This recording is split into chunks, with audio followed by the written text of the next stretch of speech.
Hey, just trying to make sure everything is working there before we start here. But yeah, just wanted to come on here and do this little video. Something that I normally wouldn't do sometimes, if you will. But I figured, why not try something a little different? Because usually when I talk about like new books that I got, it's usually because it's stuff I recently bought, or it's stuff that I got through package openings and all that. But I figured, why not kind of do something a little different, and to coin a phrase, if you will, take a page out of Zara Nizarak, Sean McLean's playbook of the Multimedia Chronicles. Because there are times that when he does updates, he'll show you what he has from a DVD and Blu-ray perspective, like what he's added to his collection. Or what he'll do is he'll do like a closer look at the books that he has. Now, sometimes those closer looks are not, like what he does, like with Blu-rays and all that. He just shows you what he has, basically updates you, gives you that closer look in that perspective. Now, yes, sometimes he'll use his table, or his little black table, if you will, black box as he calls it, to show you the book, just like a Blu-ray and DVD series set or movie. But sometimes he'll just put them like up here, and that's kind of what I plan to do. Now, a little bit of note here. Most of these were given to me by Frank Hill. It's Frank. Frank sent me most of these to add to my collection because he knows I'm a big Sonic fan, and that I've been a fan of the comic since it originally came out.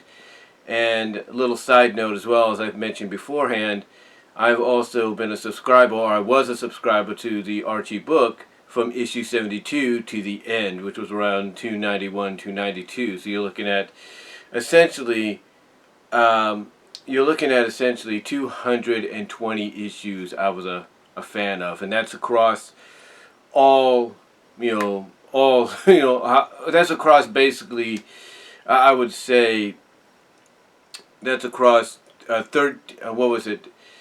Initially, it was about like 21 years or something like that. 21 years, and essentially all across the board is what it was. Because initially, I began subscribing about 98. About 98 after I graduated, and from 98 to 2018 was how long I've been a subscriber to the book. And we're talking, from when I lived with my dad in Oskaloosa, Kansas, and getting it delivered into that mailbox that was actually my grandma's. That's how me and my dad would get our mail. We would use her address, the 405 Elm Street address. And then, that continued on when I moved out on my own to Prairie Ridge Apartments in Lawrence, Kansas. And even when I switched apartments, going from the second floor to the third floor, if you will, I kept, my subscription going. And then when I finally moved back out here in 2007, November of that year, I kept it going as well. All I had to do was just change my address, or let them know what my change of address was, and it just continued moving on. And sometimes my dad would have to, when I lived in Lawrence, he would bring the issues that were still getting mailed over for me over there to me at times. And I think he even had to do that a little bit when I was still receiving them there before, things got transferred over to here due to my change of address and everything. But anyway, though, like I said, most of these books, which contain stories from the subscriptions that I originally had in the original issues, a lot of these are thanks to Frank Hill. It's Frank. So, with that said, let's take a look at the first one here that Frank gave me, and that would be the Shadow Saga, Sonic Universe. This is actually the first 4 issues of Sonic Universe, divided into chapters, if you will. So this was the first one that Frank Hill gave me, and Sonic Universe was the first spin-off post Ken Pender's era and during the Ian Flynn run. I think Ian, I'm not really sure, correct me on this if I'm wrong, but I think Ian, and I believe I've mentioned this before, but again, correct me if I'm wrong, Ian came up with the suggestion of doing a Sonic Universe spin-off. The reason he wanted to do a Sonic Universe spin-off was to give other characters besides Sonic, you know, the spotlight, give them room to shine, if you will. Even though some of the issues, of Sonic Universe would have Sonic in there. Whether it was, you know, because the story, the story was necessary for him to be part of it, or the fact that basically, you know, it was just, you know, there was a chapter, you know, in the story that, you know, he would be featured in or something. I do apologize if I'm stumbling on my words. I'm just drinking my first cup of coffee here, and it's about 9:55 a.m. still, so kind of still waking up, if you will. But yeah, basically that was the intention of Sonic Universe, was to give other characters the spotlight down the line. You know, with, you know, Sonic showing up once in a while, and sometimes he showed up more than I think a lot of fans anticipated. I think some fans, even on the internet, when Universe first got started, you know, they were like, you know, why is Sonic on the cover here when he's not even involved? I think he's involved like in maybe one chapter, I think. I'm not really sure. I think he's involved in like one chapter. Yeah, he's involved in one chapter, I think. Or he's involved in a... Yeah, he's involved in a flashback here. He's involved in the flashback here. But anyway... though, Sonic was not... basically what I'm trying to say is, fans were a little like confused, like why is he on the cover when he's not really involved in it, except for the flashback. And I think Ian had to say, well, you know, you need to promote it right, saying, hey, this is Sonic based, so you have to have Sonic on the cover somehow. And again, this was mainly done to give other characters besides Sonic the spotlight, if you will. A good example of him kind of still being involved in the story would be this one. This is the 30 years later one. This is the second volume of the Sonic Universe graphic novels. This is the second volume. And basically this wrapped up the entire Mobius Future storyline under Flynn's watch. Remember, Flynn continued it. He continued it, actually. I don't know if it's continued on in here. No, it's not. But Flynn continued it in the main book. And then when Universe came out, he decided he was going to finish it in the Universe book. And that's what he did. He finished it somewhat, you know, well, not somewhat, but definitely, definitely finality-wise, he finished it in here. And the way he finished it was by basically showing us the new generation of freedom fighters that would be defending the planet and all that against threats. And again, this was another example of, even though Sonic Universe was meant to focus on characters besides Sonic, you have Sonic right here. So, yeah, that's one of the exceptions. Now here is issue 3 of volume 3. This is the Knuckles Returns saga. And this has to deal... I think after the Urajak situation, I believe. I think this deals with this deals after the Urajak situation. And basically, it's kind of a redemption, if you will, for Knuckles. It's kind of a redemption. I don't know if I can get all three of those on there without it falling, so we'll do it like that. But basically, that was a redemption arc for Knuckles. And this is a good example of showing that, hey, this is meant to be focused on other characters besides Sonic.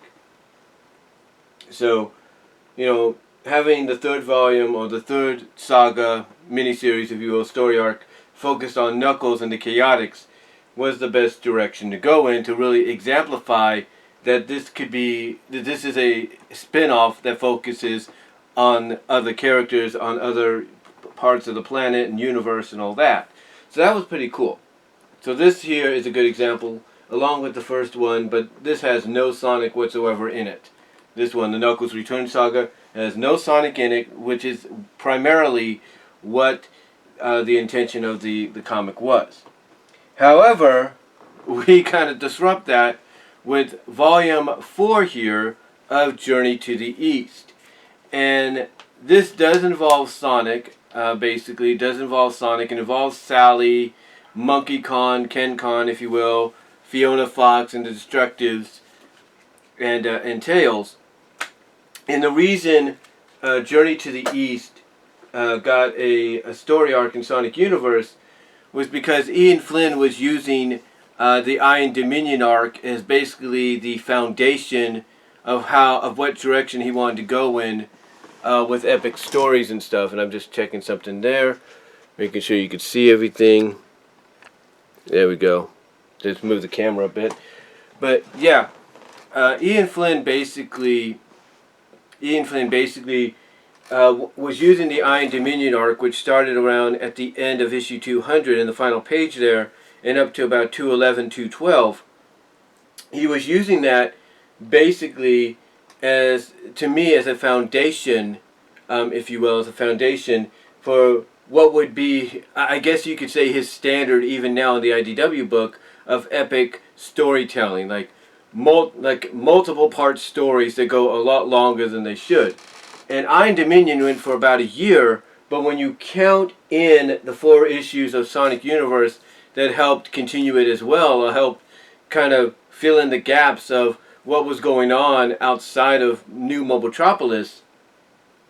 You know, when Sonic and Sally and Ken and Tails left to try to break the Iron Queen's hold on a lot of the ninja clans, if you will, basically you add the 4 issues here along with the near 12 issues there, or basically the year-long issues there, and you have about 16 issues, basically about a year and a half's worth of story within a year and a half worth of story, or when you add this in. And basically that's why Sonic is involved here with this one, because of the fact that it's basically to show how enormously big, how huge the story arc was for the Iron Dominion, to the point that they had to utilize, they had to utilize 4 issues of the new Sonic Universe comic to really, focus on that point.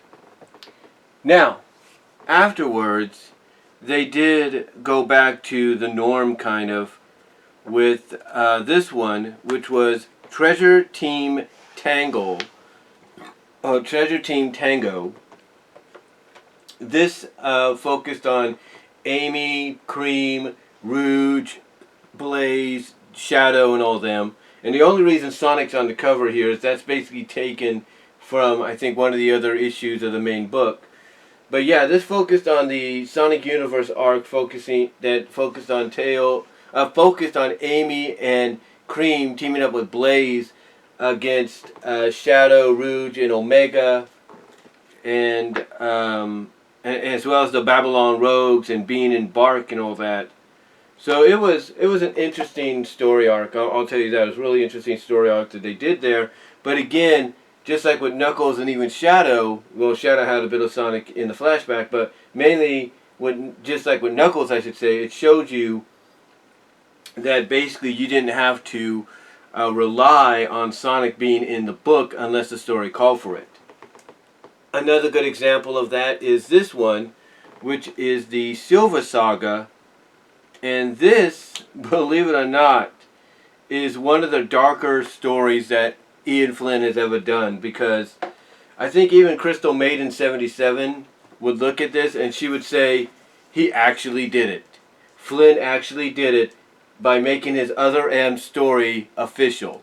Now, Other M, in case you guys don't know, was a webcomic that Flynn did before he started on the book, long before he started on the book. It was a webcomic that he did as a fan, and he worked with other fans, like I think Jay Foxfire and a few others that are still fans, that still do fan work and all that, animations, if you will.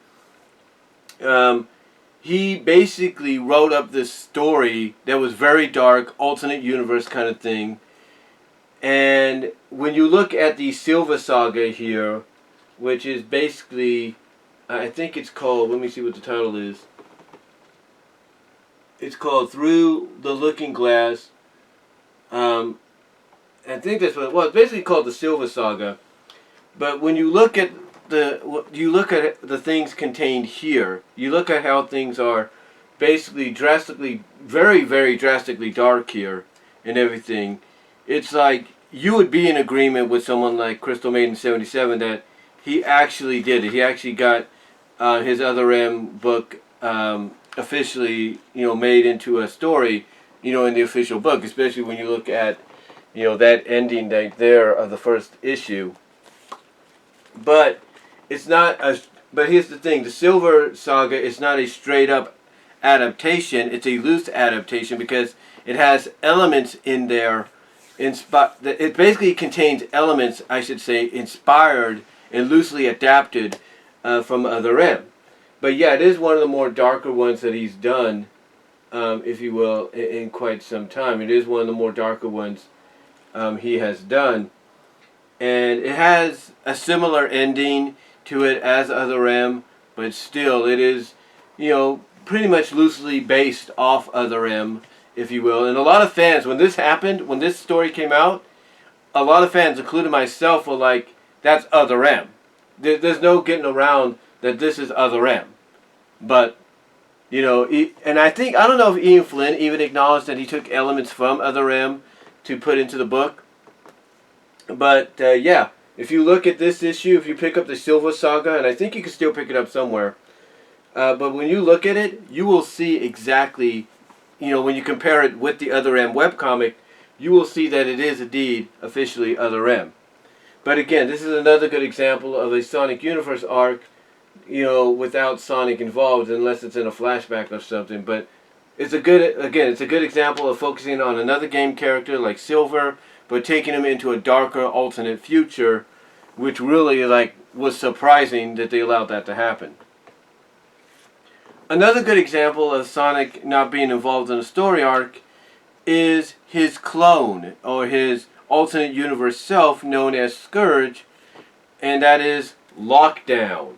That's right, we have Lockdown here. Lockdown basically is a story arc that kind of continues off of what happens in Journey to the East with the Destructives and Fiona trying to find out where Scourge is and everything, or trying to... Well, after they get their lightning links back onto their team, they basically go off with him because they needed him to go and try to get Scourge back. And Fiona decides to lead this mission into basically the No Zone, which is basically the home base of the cops, if you will, or the Zone cops, if you will. She decides to take this mission into the No Zone and essentially free Scourge, because she's in love with Scourge, so she doesn't want to lose him or anything. So she comes up with this idea to get herself and her team arrested, and that's what happens. It's all part of a plan. Now, the only involvement of Sonic that you have here is in the beginning with a flashback narrated, I think, by Scourge, if you will, and that's about it. Just recapping his history and all that. But after that, it's mainly just, the Destructives, the Suppression Squad, whatever you want to call them, trying to get Scourge out of the No Zone prison because, they don't want him there, and Fiona doesn't want him there and stuff. So it's really interesting. And what's also interesting about this as well is the fact that the way the comic ends and everything. Let me see here. Let me see here. The way the comic ends and stuff. Let's see. Let's see. I'm trying to look here.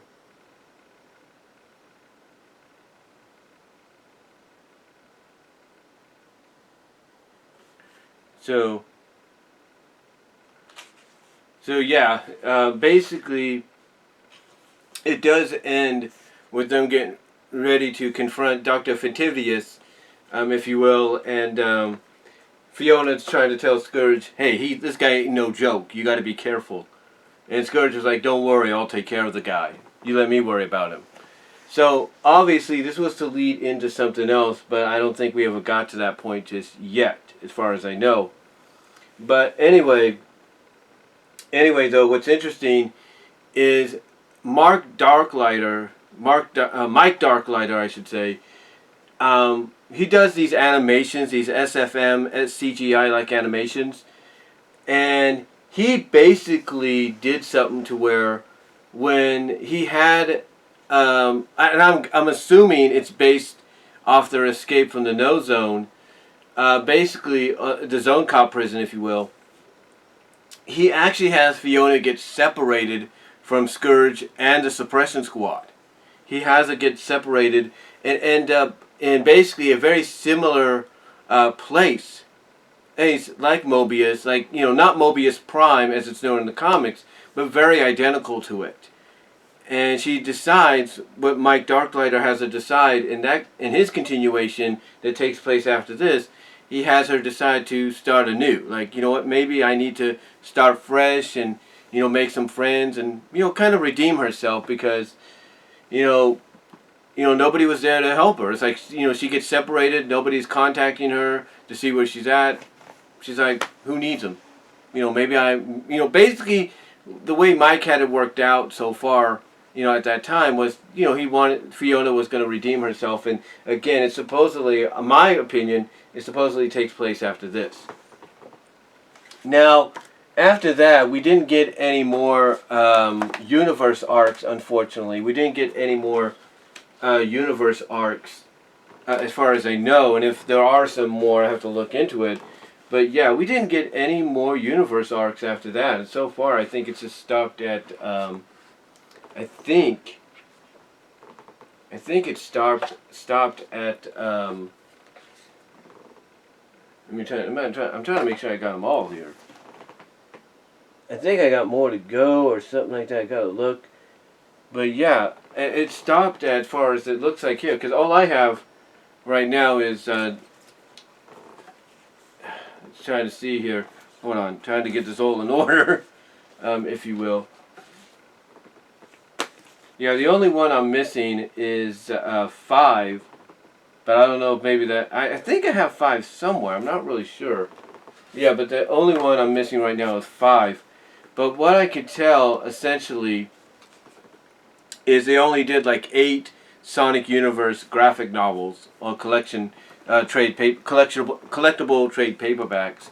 So, yeah, they didn't do any more after that, which is kind of unfortunate because, they did do other Sonic Universe stories, even in post-reboot, but we never got to see those in trade paperback.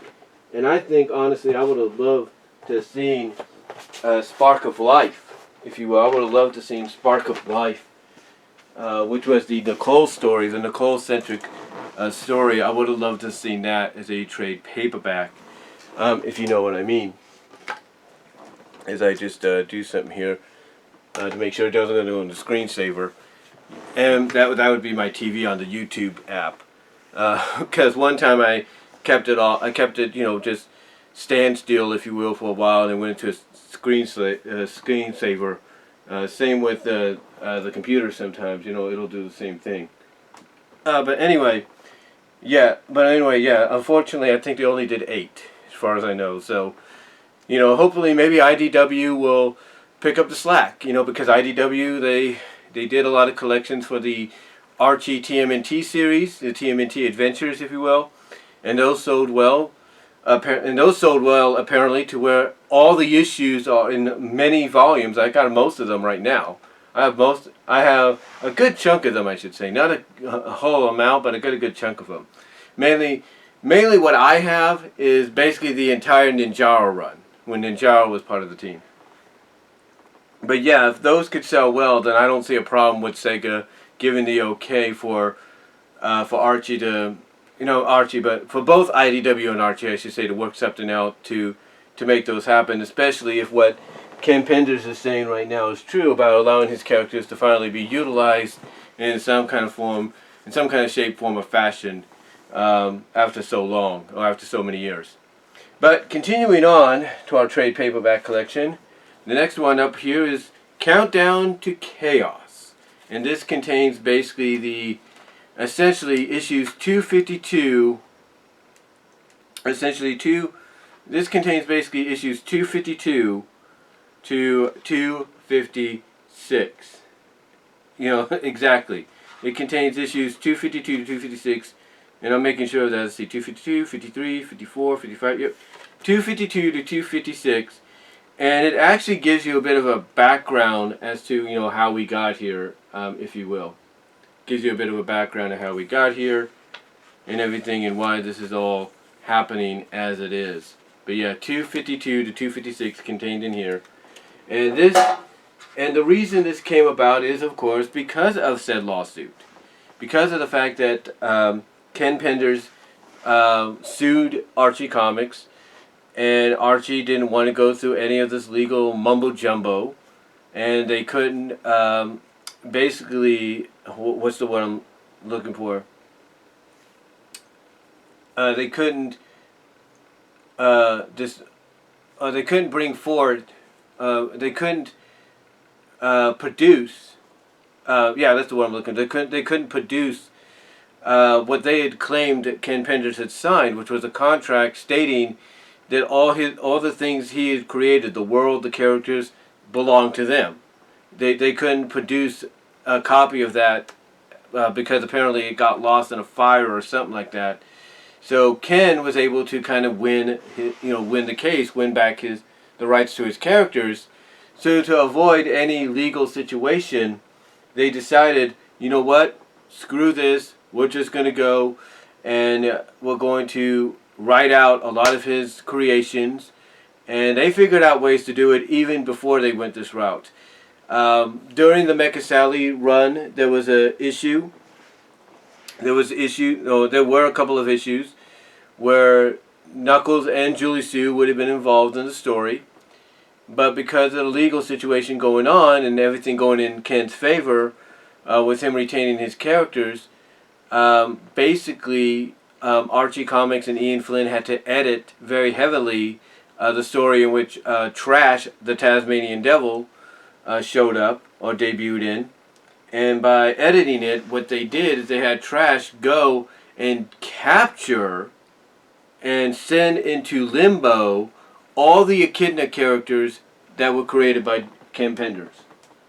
All the characters that were created by Ken Penders, they sent into limbo. They had this Trash character sent into limbo via a warp ring or something like that.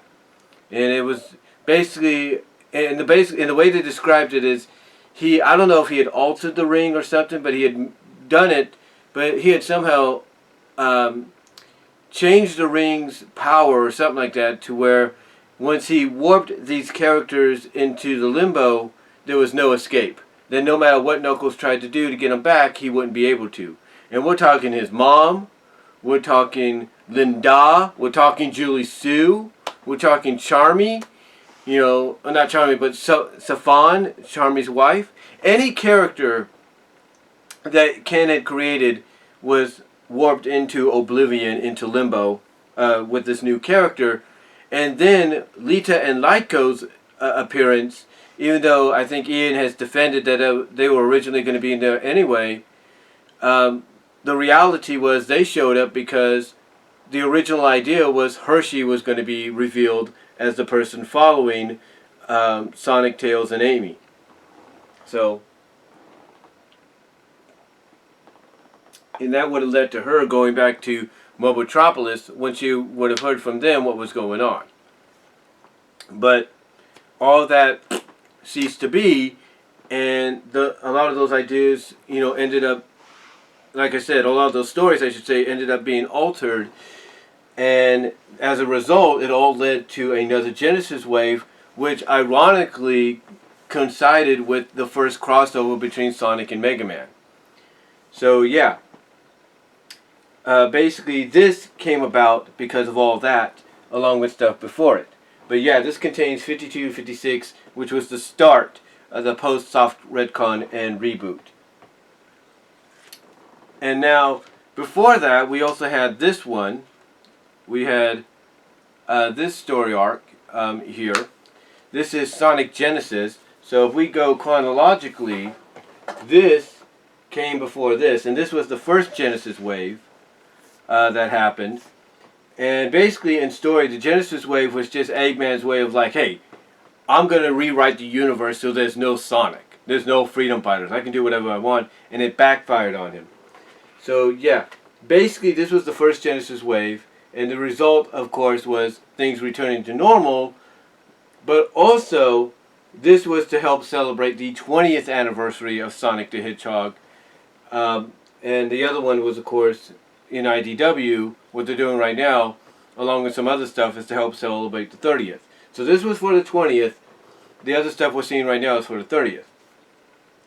Anyway, Sonic Genesis here was basically like 26, 27, 28, and 29, essentially being utilized as a way to celebrate Sonic's anniversary. And of course that led us into 230, which of course led us into the Mecha Sally arc. So yeah, this came before this.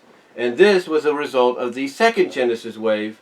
And as depicted in the opening credits here, or opening pages, when Sonic tried to restore things to normal again, Eggman was basically like, forget it, I'm not letting you do that. If I can't have the world, nobody can. And he interfered. And here's the thing, Mega Man got his world back to normal. Eggman, basically the difference between him and Wily is even though Wily's a little cuckoo himself, he's smart enough to realize, hey, when I'm defeated, I'm defeated. Eggman here is like, hey, I'm not going down without a fight. If I can't have the world the way I want, nobody can.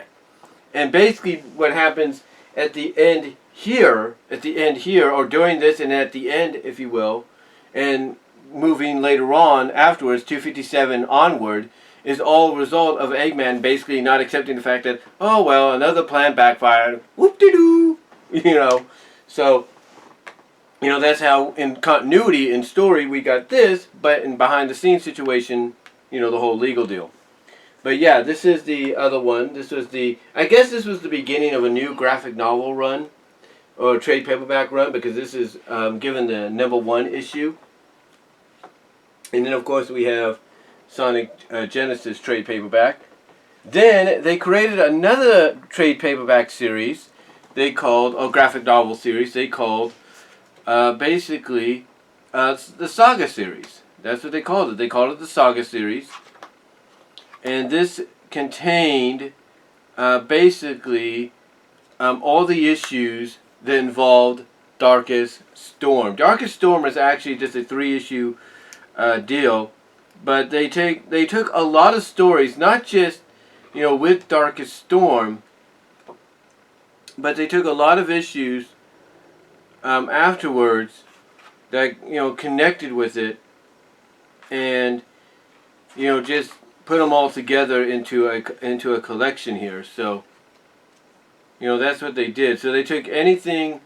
So they took Darkest Storm. They took stories related to it, if you will, and they just went from there. They just went completely, from there. And I think a lot of these were also, basically, I think some of these were Ian's stories. I think, I'm not really sure.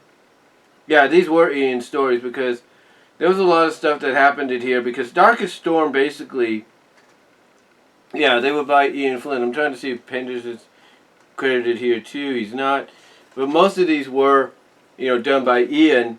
And this was basically the start of Ian's clean sweep of a lot of the characters that were not needed, or basically the overflow of characters that were not needed. So this was issue 1, I think, of the Saga series, where it collected, like I said, a lot of the Darkest Storm, the issues of Darkest Storm, as well as the other story elements connected to it. Then here we have issue 2, or volume 2.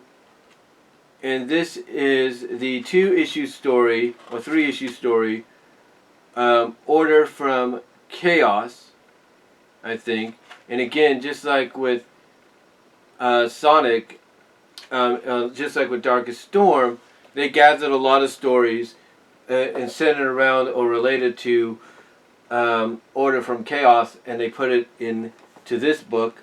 So you have not only the Order from Chaos, which sees the death of Tommy Turtle, if you will, which was a Pender's creation and all that, but you also get Sonic basically seeing Nicole's anthropomorphic Lynx form for the first time, and yes, you also have the betrayal of Fiona in here as well, along with the story of Julie Sue training Amy Rose. So those kind of connect in a way. And then we have Volume 3. This is Eggman Empire. This is basically 175. This basically contains stories from, I think, yeah. This contains stories from, I think, 172. Oh no, let's see, 172. Yeah. This actually contains stories from I think it's is it 172 or something? I'm not really sure. I'm trying to see here. No, 173. 173 contains stories from 173, 174, and then goes to 175, 76, and 77. So 173 to about 177, and it basically focuses on stories in that time frame to where you see Bunny and Antron getting married. You see the admittance by Sally during a mission in an issue before the marriage, to where she's telling Bunny, hey, I've been selfish and all that. I've been a bit of a jerk, kind of deal. So, stuff like that. So yeah, it like I said, it contains some stories from there, and it goes all the way up to Blaze's debut in the comic in a flashback, and that's about it. So that's pretty cool. Well, right there, I know I say that a lot. That's pretty cool. I know I use that a lot. I do apologize, but basically, this is essentially what the Saga series was. It would continue on into other issues, or into other trade paperbacks. Like here, we end with issue 176. So it's not 177, but it's 176. So we go 173, 74, 75, and 76. And then we continue on here with 177, 78, 79, and 80. So, and it contains not only the final part of the anniversary three-part story arc, if you will, but it also has House of Cards, which was basically which resulted in the establishment of the Council of Acorn, which not a lot of people were very fond of.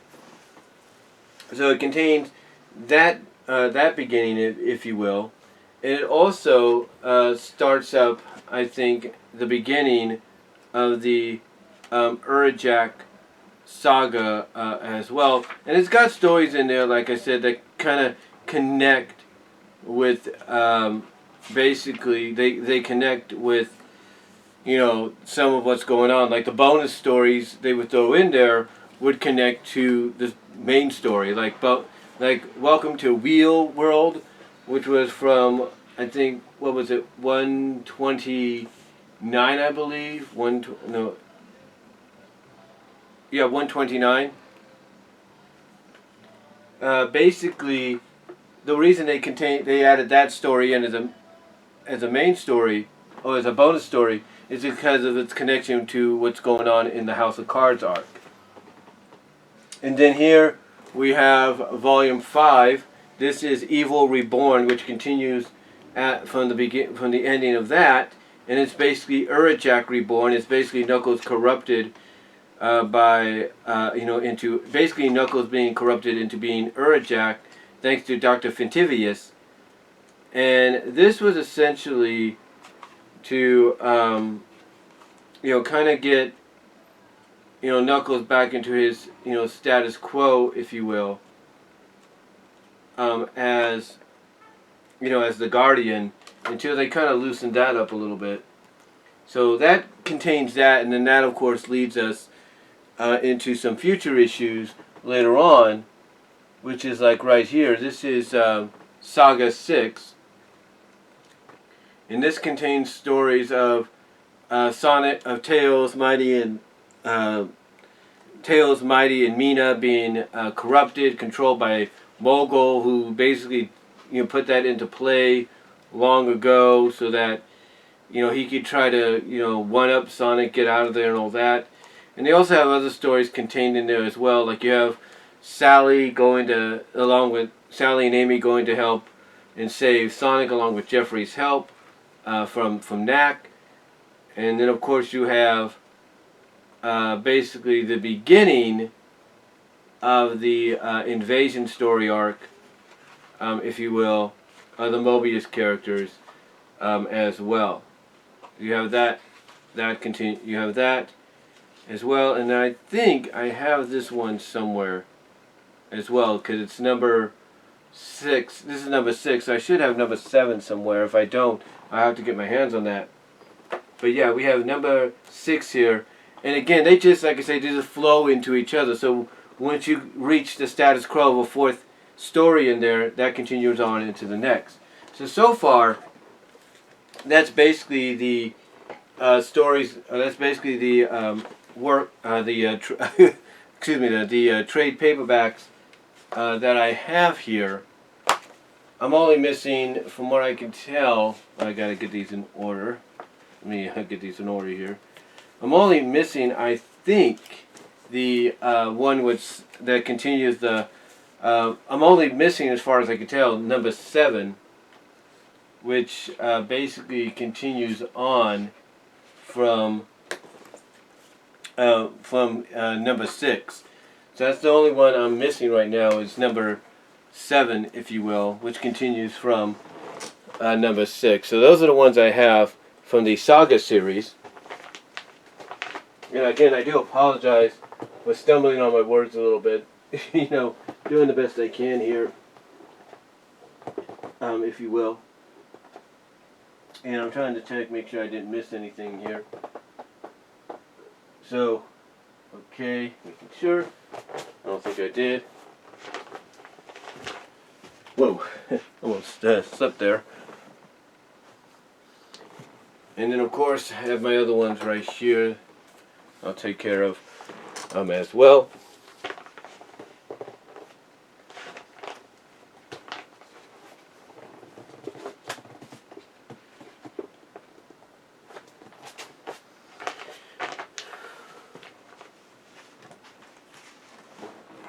Alright, so continuing on, I have this. This is something I actually bought myself. Everything else, with a few things in a moment, were given to me by Frank Hill. But this is Sonic the Hedgehog first. They actually did a comic book special of this. They actually released this in regular comic form and not just trade paperback. But this basically contains a lot of the first appearances of characters, like, of course, the first issue of Sonic, which was issue 0, if you will, and then of course the debut of Bunny Rabbit and all that, Knuckles showing up. The only thing that they did here, which was kind of questionable, was they fixed it later on. They would actually fix it with future trade paperbacks later on. What they did is they ended up coloring Sally her traditional SatAM colors, but hold on for a sec.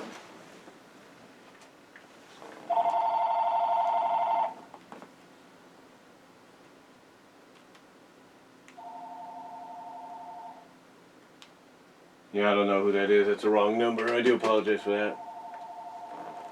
But anyway, like I said, the only controversy about this that anybody would have with it is they colored Sally her traditional SatAM colors that she would be known for. Even though back when these issues began, she was, at first she had yellow hair with orange, like brown orange fur, And then, of course, she would have the pink hair with the headband, and black hair, I should say, with the headband and pink fur. So I got that myself. I got that when I was still living in Kansas. As well as I also got this while I was still living in Kansas. This is the Sonic the Hedgehog Beginnings, and this is where they actually corrected what they did. Like here, this is how Sally looked like originally when the comics first started. So it's got like issue 0 and all that. So basically, it basically contains the first couple of issues in there, if you will, which is pretty cool. So it's basically the beginning. It's the first couple of issues, if you will. And then, of course, we got the same thing here. Got myself a copy.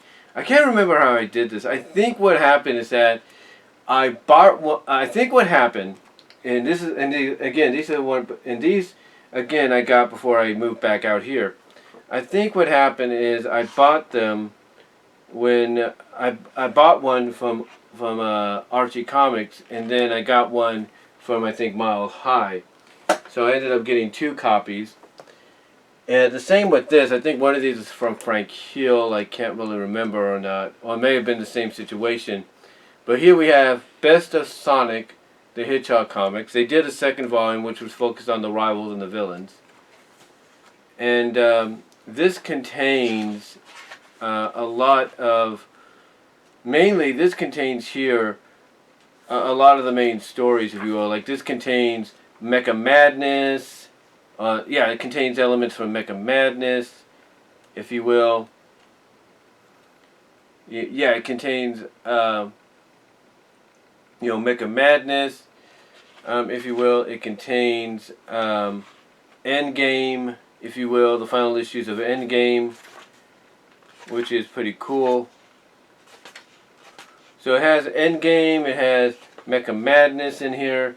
It basically has a lot of issues, a lot of story elements in here, which, again, I guess I consider some of the best ones out there. Like they even have, it looks like they even have, yeah, they even have the Order from Chaos story arc in here too, as well. So basically, it contains a lot of what I guess what they considered the best of Sonic at the time. In fact, it even shows you on the back that it included in the collection Mecha Madness, chosen by Ian Flynn, the finale to Endgame, chosen by Patrick Spazazin. Sorry if I pronounced that name wrong. Order from Chaos, chosen by Tracy Yardlin, and Future Tense, chosen by Jamal Peppers. So Spaz basically chose the finale of Endgame, and Flynn did Mecha Madness, and Order from Chaos by Tracy, and Jamal Peppers wanted Future Tense. So basically they chose what they considered the very best of Sonic at that time. And then of course we have, right here, another copy of it. And again, I think it may have been the same results or something. Then, of course, we have the crossover of Worlds Collide. Yes, this was the crossover that came before Sonic. This is the crossover that basically resulted in us getting a post-soft retcon reboot at the end, and was also timed, I guess, almost ironically, for them to, be able to wipe out a lot of what Penders had done for the book. So here we have So here we have the first couple of issues, if you will. We have basically the first 4 issues here. And the one thing they did with Worlds Collide, and they did this with Worlds Unite as well, is they separated each part into different issues, but not just of Sonic. They separated them into different issues of the comics that they were associated with. Like Mega Man would get a couple of issues, Sonic X would get a couple of issues, I think. Sonic Universe got a couple of issues. as well as as well as the main book got a couple of issues. So yeah, here we have Volume 1, here's Volume 2, and of course, Volume 3. Now, that wasn't the only thing they did as well. They also did, let me put these let me put these back for a second. But what I'm saying is that they also did something else as well. Oh, and again, let me put these back for a moment. Be right back, as I also check the time here. Ooh, you guys are gonna have a long video to watch, so I do apologize. Might have to describe, grab some popcorn, if you will.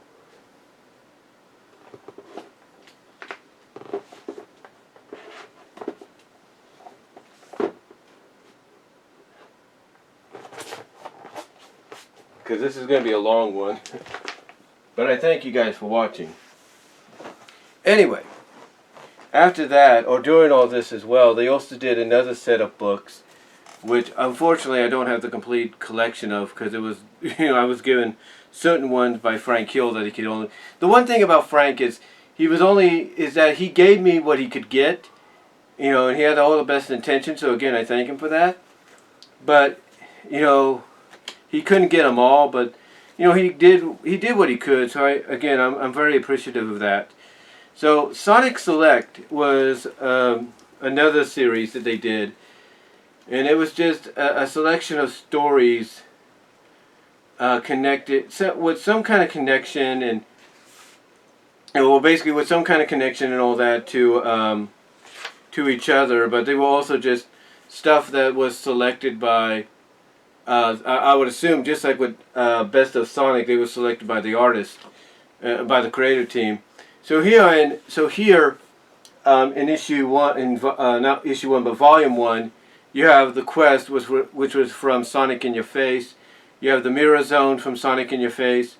You have Tallest Tale from In Your Face. You have Panic in the Sky from Sonic and Knuckles, which was the, believe it or not, Panic in the Sky from the Sonic and Knuckles adaptation. Is the same name they gave the 4-part finale to the Unleashed adaptation from 284 to 287, believe it or not. But yeah, then you have Fire Drill, which is from Sonic and Knuckles, Lord of the Floating Island from Sonic and Knuckles, Triple Trouble from Triple Trouble, Submersible Rehearsal from Triple Trouble, First Contact from Triple Trouble, The Substitute Freedom Fighters from Sonic Live, and that's about it. So basically it contains stories from a lot of the main issues, not main issues, but a lot of the special comics that they did, if you will. So if you want if you want the full index of Sonic in Your Face, and the Knuckles stuff and Triple Trouble and stuff in Live, you can get it right here with this one in Volume 1. Then Volume, I think this is this 2? I'm trying to see, it doesn't say. No, it's 3. It's book 3 here. Again, I don't have them all. But this one, of course, is very similar, if you will. This has a Battle Royal from the Sonic Super Special number 1. The map, also from there. Brave New World from Super Special number 2, along with Return of the King from issue 4, Super Special 4 that is. End of Fortune from Mecha Madness, Bugged Bunny from Sonic Blast. So again, it's just basically containing a lot of the 48-page specials that they did for the comic at times, all condensed into one form. Book 7, of course. This one, obviously, yep. It has Deadliest Species, the Princess Sally miniseries. That's right. It contains all 3 issues of the Princess Sally miniseries, as well as My Special Friend, which was a crossover with Knuckles, the Echidna in the Knuckles book, which was issue 29, which I do have individually. And The World Can Wait from 222, which was the reuniting of Sonic and Sally as a couple. So yeah, and then you also have Deadliest of Species prologue from issue 20 of Sonic the Hedgehog, when they started to, get really serious and all that as well, more SATM-like. So if you want the entire Sally miniseries, you want the reuniting of Sonic and Sally, as an item, and you want her, and you want to see how, strong her friendship is with Knuckles. This is one way of doing it. And that's volume 7. Then book 8, or volume 8, we have in here the Tales miniseries. We have Suburbisal Rehearsal, so they basically repackaged that issue, or that story. Then we have Growing Pains from Sonic issue 28, and Growing Pains Part 2 from 29, and then Southern Crossover Part 1, 2, and 3 from the Tales 3-part miniseries. Then you have The Chosen One from Sonic 149, and The Chosen One from 150. Basically, all Tales are related in book 8. So basically, that's what they were. They basically, Sonic Select basically had, what's the one I'm looking for? They basically had a pattern to them, and that pattern was that each volume focused on certain elements, like certain identifiable elements. Like with book 7, all Sally, related and connections. With book 8, you had all Tales connections, and then like with this, you had certain super specials, well, not specials, but you had certain special adapted 48-page books. And then here with this one, you had a lot of these super specials, the first couple of super specials that they did, which I thought was pretty cool. And then on top of that, I also got myself this. No offense, Frank, no offense. But I got myself this. And this is, at that time, the complete Sonic comic encyclopedia. This was focused a lot on the comic at the time. And it basically talked about the characters, the world, and everything. Gave a lot of detail and information. This was, again, I will give him credit, this was an Ian Flynn idea. So at least we can thank him for that.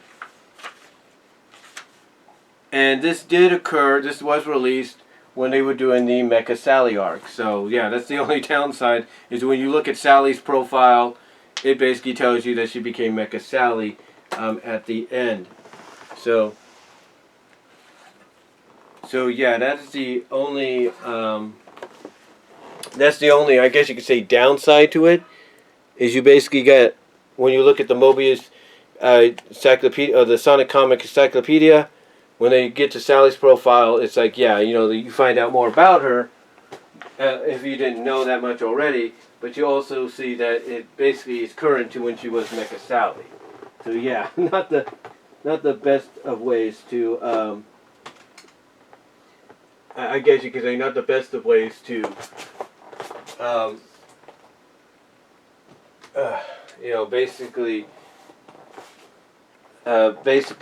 introduce people to a character by saying, oh yeah, by the time you read this profile on her, if you go into the comics, she's a now roboticized robot, slave to Eggman, if you will. So yeah, not good timing. Now, to finish it off, we have a couple of not graphic novels, but trade paperbacks.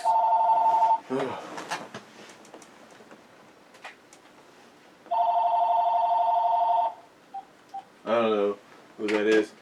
A lot of wrong numbers lately, if you will. I do apologize. But like I said, these are all trade paperbacks as well. These were all sent to me by Frank Hill. These are all based on the IDW book, which I have had a good time in reading. I've actually took my time to read some of these. I haven't got through all of them yet, but from what I've seen, I can kind of tell why people like it, but still, it's kind of like, you got to get used to it still. It's still kind of like, you could see the attempt, but it's like, like I said in the video yesterday, it feels like a lot of the stories that happen after the initial issues feels like stuff that was originally planned for the Archie book. But anyway, these all basically contain 4 issues each, from what I can tell. These all contain 4 issues each. So the first one, of course, has the first 4 issues of the book, of the IDW book, as far as I know. It has the first 4 issues, and of course, this is where we get Tangle's first appearance, I think. Yeah, it's the first time we get Tangle's first appearance, I believe. So, it's pretty cool. I know I use that, like I said earlier, I know I use that name a lot. But like I said, here we are. We have Tangle's first appearance. Right there. So, that's volume 1. That contains the first 4 issues, as far as I know. Then, we have volume 2, which contains another 4 issues. And I think it's here, at least we're getting there, I think, where we get introduced to, I think it's here where we do meet Whisper. I think we meet Whisper here. Do we meet Whisper yet? I'm not really sure if we meet her yet. Let me see. I don't think we meet Whisper just yet, but we do get her. We do get that there. So that's, again, that's volume 2. And then here we have volume 3. And again, I'm trying to see if we have Whisper in here or not. If you will, let me see. I know she appears in one of the issues. I just can't figure out which one yet.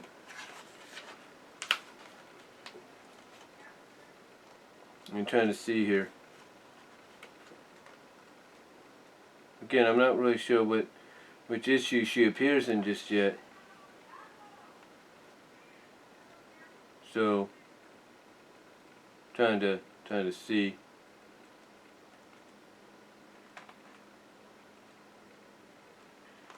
But yeah, we have, like I said, this is issue 3. This is volume 3, I should say, which is pretty cool.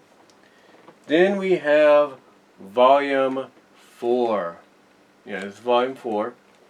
And I think this might be where we meet her finally. I'm not really sure just yet.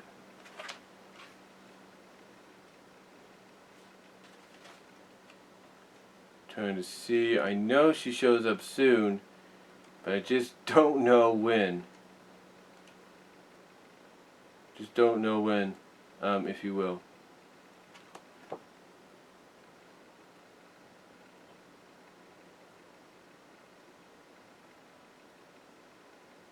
Trying to see here.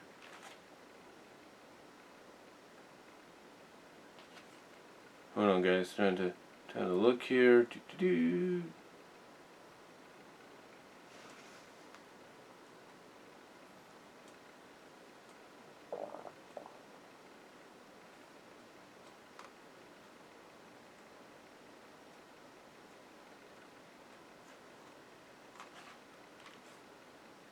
I'm trying to see here. Hold on.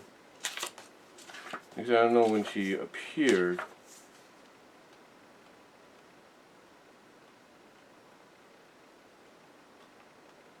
But yeah, here we have, like I said, issue 4, or volume 4.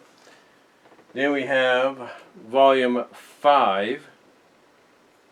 I think this is volume 5, is it? Yep, volume 5.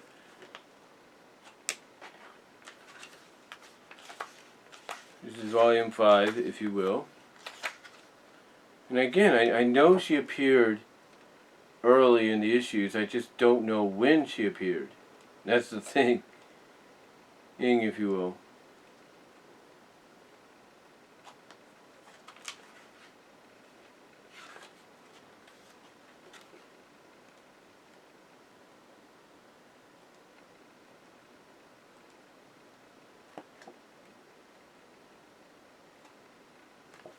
Yeah, but here we have volume 5.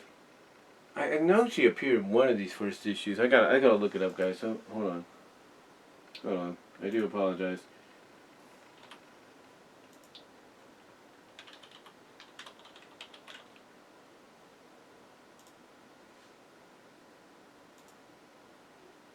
Oh, it just said it right there on Google. What am I doing? Issue 8, It was issue 8, so it'd be right here, I think. So what do we have here so far? 4 and 5. 3. This would be where she appears, right here. So let me see if she's in here. That's where they say she's at.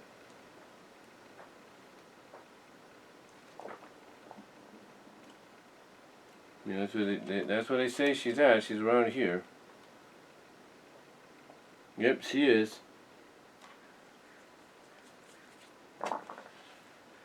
She's around here.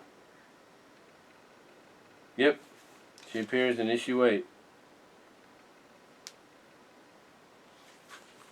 Yeah, there she is. So she's been around for quite some time. So like I said, we have 3, we have 4, and we have.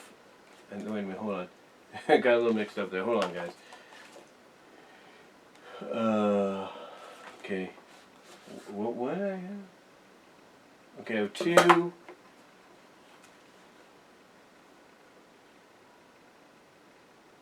And 3 right here.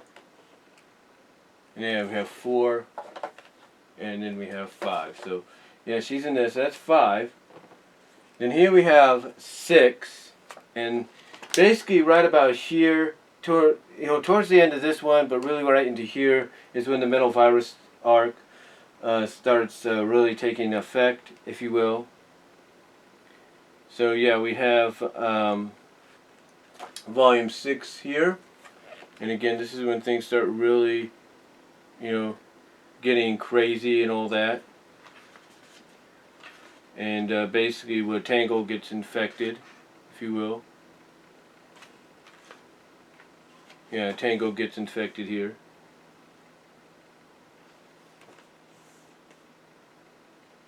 So, yeah, I don't think anybody liked that, seeing a new character that was becoming very popular get infected by something like that. So we had Tangle.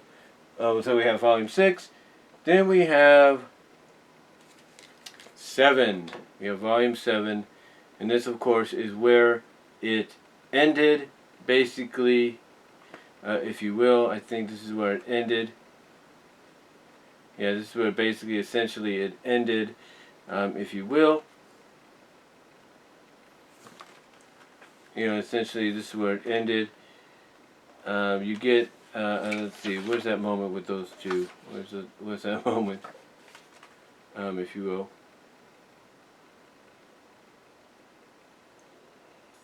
Oh yeah, there it is. The reuniting of Tangle and Whisper right there. So here we have, like I said, volume 8. I believe. No, what is it? Volume 8? No, 7. Volume 7. We do have 8 coming up, if you will, and hopefully that might come my way someday. I don't know. And then we have the trade paperback of the Tangle and Whisper miniseries. Yes, they got their own miniseries at that time because they're very popular. They became very popular, obviously. And here's the thing about any comic book writer or creative team, whether you like them or you don't, they know that when they create characters like this, there's a good chance fans are going to like them.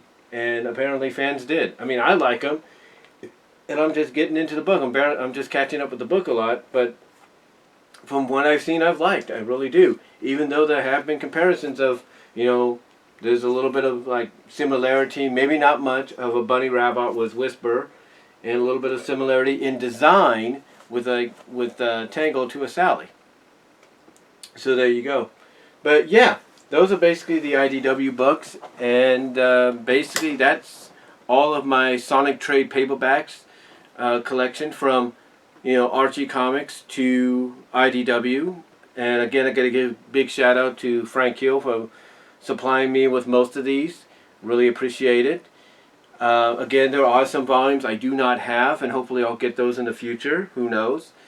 I haven't, now for anybody that's wondering, I have yet to do the